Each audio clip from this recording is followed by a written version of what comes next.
Hey guys, welcome back to the channel. Appreciate you tuning in once again. So I got a few items I want to show you guys. Some stash ads, some new additions, all that good stuff.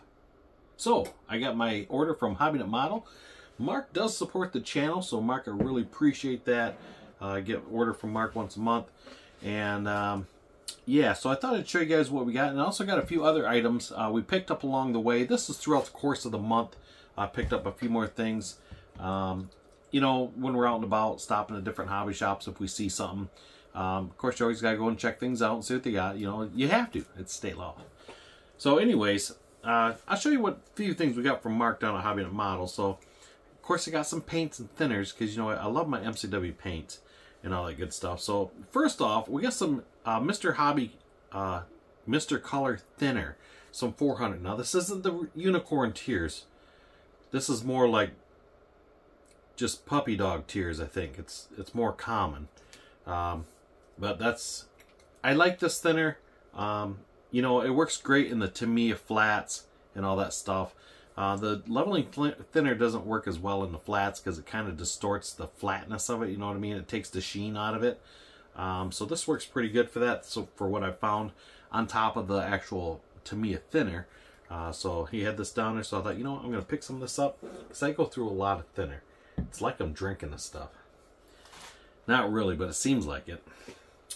So I got a couple Tamiya paints.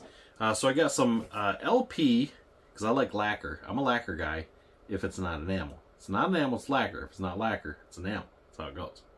So I got some lacquer LP 65. This is the rubber black from Tamiya. If you guys have not used the rubber black from Tamiya, I love this stuff. I love it, love it. I go through tons of this stuff. It's great stuff. You need to give it a try. And another Tamiya I picked up. This is another lacquer. This is LP 78. This is a light, not light, flat. Let's go that way. It's a flat blue. I thought this would work great for some interior colors and all that good stuff. So I got a few models. I want to do some, maybe a blue with a blue interior, something like that. Because I do have some MCW vinyl top paint I've been itching to try out, and I got a couple kits here I'd like to try that on. So yeah, so we're going to be getting that try here soon. Got a couple colors here picked up. First off is the MCW Bright Red, just standard bright red. This is a 1971 color, and I have a reason for this, obviously. And this is 7134.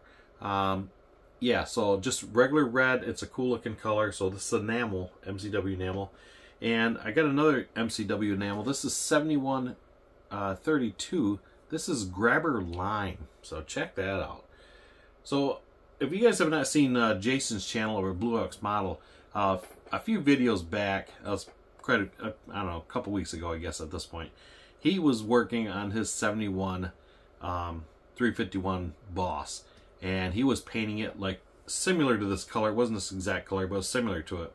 And he had a paint fail, which we all do. I mean, I've had my share, don't get me wrong. I mean, I've had a lot of them.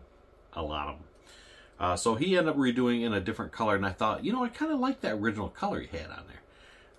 So I thought, you know, so I was looking, and this is the actual factory color they had back in 71.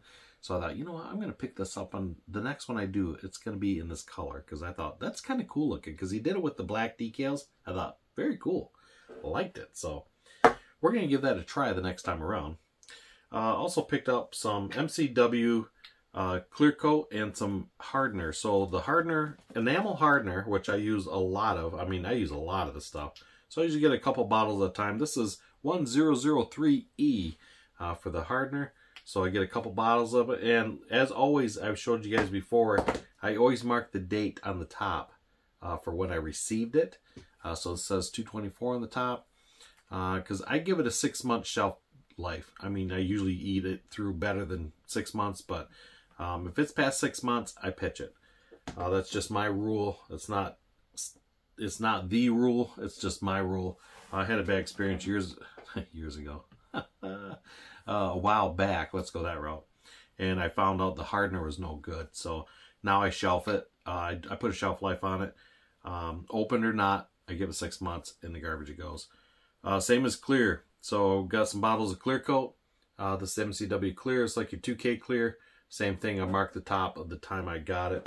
And I got another thing of clear hardener, because you cannot use this clear without this hardener, because this will not dry. It will, but it might take about 2 to 3 years. Seriously. So you need the hardener for it. And I tell you what, you put that hardener in it, I'm talking like 2 days, and that's not even baking it. I can put it in my Susie Bake oven over here, and I mean, a day it'd be like done. But if you just 2 days just air dry, cured. I mean, it's good. You could work with it. I don't know if I'd polish it or sand it, but you could definitely work and handle it without fingerprinting it up. So other than that, I got some other cool stuff here. I see a lot of you guys using this. This is the Alclad 2 lacquer. This is the stainless steel. And I thought, you know, I've been looking at this for a while. I see a lot of guys out there using it, and I thought, I'm going to give this a try. He has, Hobby No Models has like all the colors of this. And I thought, pretty cool. The stuff's made in Tennessee, so it's Clinton, Tennessee. So she's somewhat local to some, a little bit further for others, but that's cool. It's made here in the States and all that good stuff. So thought I'd give that a try. And the last thing I got is some green stuff chrome metal. So I thought I'd give that a try. I know a lot of you guys have used this, and it looks fantastic. So I thought, you know what, I'll give it a shot and see how it does. So, continuing with the paint theme, I got some cups, because I go through cups. I go through cups, and I go through cups, and I go through more cups. So, I can't ever have enough cups. I use a lot of cups, and I've had people ask, why do you use so many cups? Well, in a future video, I will tell you why I use more cups than probably normal. There's a reason for it. I will show you. I will do a demonstration on why I use more cups. But that's for a different day. So, we got a couple kits from Mark. So the red MCW paint I was showing you, I have a purpose for that, and that is to go on the new 71 Mach 1 by Revell, the new tooling. This is the Diamonds Are Forever. Yes. So I bought that, I got that paint for this car. I thought, you know what, I want to do this coming up pretty quick here. So this is plain Jane, and we're rolling hubcaps and all that good stuff. I had this kit in the AMT, but you know it's just not going to be the same. So that kit probably won't come out of the plastic. Now I got this bad boy. So I'm going to build this here pretty quick. At least get it in the paint and all that good stuff. So I thought this would be a cool stash addition here. I'm a fan of this car. I know a lot of guys, it's not your favorite, but I like it. It's a Mustang. I'm a Mustang guy. It is what it is. I'm sorry. Last car I got, I was surprised. So Mark, I appreciate it. He threw this in the box, and Mark knows I like my older Fords, and I grew up in the 80s. I mean, that's just the way it is. So I like anything 80s. To me, it's cool. I had the posters on my wall of all the 80s muscle cars. I had one Lamborghini. I didn't have the Porsches and all the BMW. I didn't have that stuff because I figured, what's the point? It's something I probably will never get. So I figured this way here, I could put a Mustang on the wall, or, you know, a Daytona or something like that. I could acquire that car. I mean, that's easier to get. So this one here, this is a 1981 kit, the Ford Escort XR3. Check that out. Still in the plastic. I thought, that is awesome. You guys thinking, really an Escort? Yes, an Escort. It's not just an Escort, it's an XR3 Escort. So, old Revell kit, 1981, still sealed. I thought, how cool is that? I was very shocked to see that in the box. Like, no kidding. I thought, awesome. I really appreciate that, Mark. That made my day when I saw that. So, I thought, how cool is that?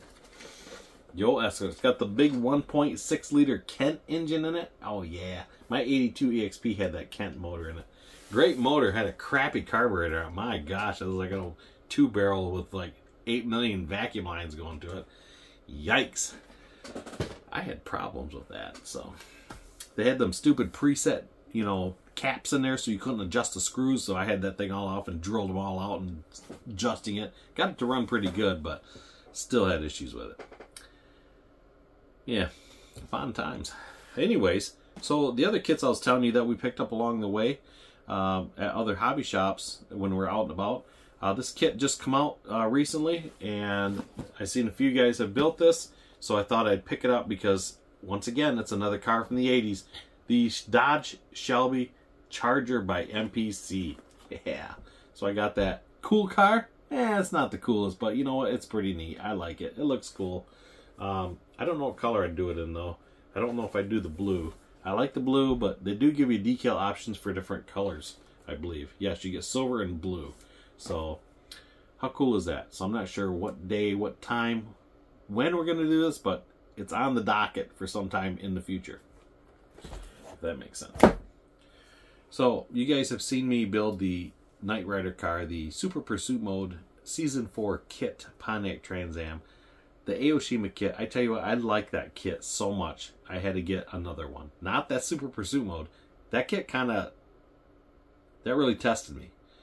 There's a lot of masking, a lot of taping. There's a lot went on with that kit. There's a lot of pieces of that thing for the extra extremities. And I'll tell you what, when I was doing some research on that car, I was watching some Knight Rider clips online, and it's kind of funny. I don't know what show, which one it's from. But if you just type in Super Pursuit Mode, they show different clips, you know, on one video. And they're showing like the camera crew rolling next to the car, and they're going like 55, 60 mile an hour down the freeway. And it's in Super Pursuit Mode, and you could hear the air, like, because I'm sure that car, I had a guy comment, you know, that the car probably wasn't very efficient with all that stuff sticking out. And I thought, no, it can't be this. I mean, you'd almost think it'd probably lose control realistically. With all that stuff hanging off, and in that video you could actually hear the wind going over it, because it probably was like whistling and everything else for all the weird angles it had. I'm sure it was like dragging down the road like a sheet of plywood or something. I'm not sure, but anyways, either way, I was a fan of the show. I still like the show. Another 80s thing, like I say once before. So I picked another Season 4 Knight Rider by Aoshima. This is the regular kit car. So I thought it'd be pretty cool to build this one and sit it next to the other one. I would like to get a Season 1 car by Aoshima because it comes with the scanner in the kit. So I thought this kit actually is made for the scanner as well. I'm sure it's probably the same tooling, they just murphed it throughout the years. But anyway, so I went online to look for the scanner. They were like 12 bucks, and I thought, cool, I want one. And Aoshima does not make it no more, and I thought, perfect. That's usually the way it goes. There's a bunch of them on eBay, but people want like $60, $70 for them. Like that. Yeah, no. They look like the Guido boards, you know, maybe people are making them themselves. I'm sure they probably work cool, but I'm not spending that kind of money for that. You can buy the kit.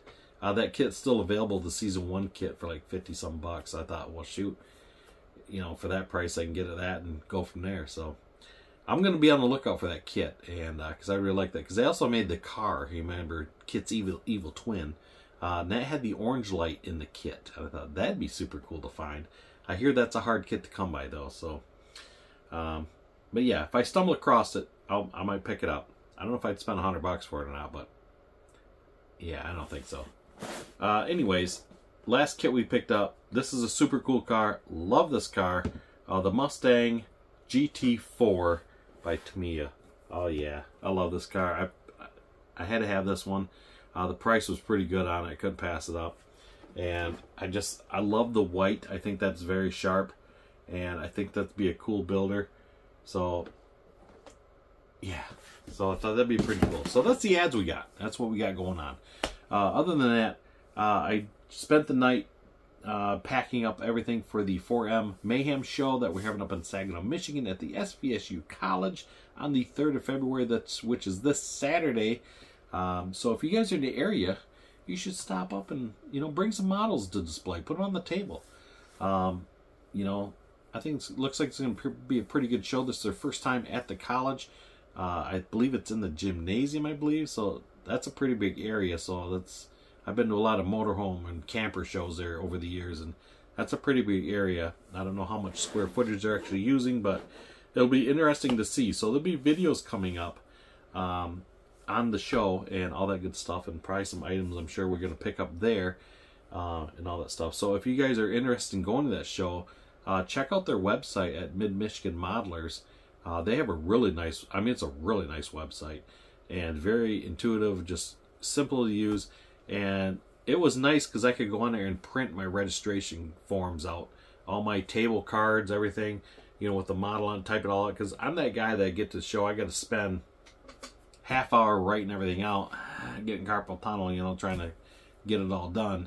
Versus this way here, type it in, print it, and then There's some spots on there for them to put their numbers on, or table number, whatever, and easy peasy. So pay your money and you're in the door. So I figured that's why I did this year. So if you guys are in the area, stop out, check that out, and looks like there'll be a lot of interesting things there, a lot of vendors, all that good stuff. So if you're in the area, hit it up. Other than that, thank you, Mark, once again at Hobby Models. And if you guys have not been, go check out his website. And I'll tell you another thing, guys. If you guys are down on his website and there's something that's not in stock, click the notify me. You know, and when it does come in stock, you can get it. Once again, I will see you guys on the next video. And you guys have a good one. And we will see you next time. Thanks for watching.